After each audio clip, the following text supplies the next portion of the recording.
পৃথিবীতে সেরা শব্দ মা। মায়ের সাথে কখনো কারো তুলনা হয় না।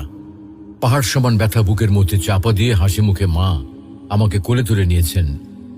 আমি যখন মায়ের গর্ভে আসি, প্রথম 4 ও 5 মাস আস্তে আস্তে বড় হতে থাকি।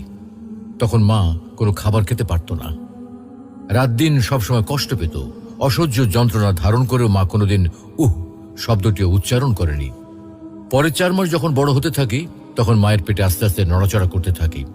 কোনো কোনো সময় মায়ের পেটে লাথি মারার কারণে মা দাঁড়ানো অবস্থা থেকে বসে পড়ত। ব্যথা সহ্য করতে না পেরে বিছানায় শুয়ে এপিট-ওপিট করত। 10 মাস পর যখন এই পৃথিবীতে আসার সময় হয়, তখন শুরু হয় মায়ের সীমাহীন কষ্ট আর ব্যথা। একজন মানুষের নির্ধারিত আছে সে কতটুকু ব্যথা সহ্য করতে পারবে।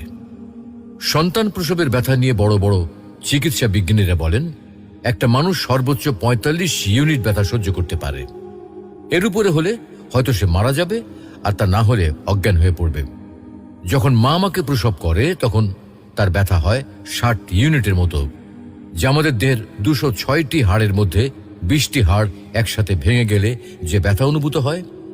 এতটুকু ব্যথা সহ্য করে মা আমাদেরকে এই পৃথিবীতে আলোর মুখ দেখান। মায়ের ঋণ কিভাবে শোধ করব আমি?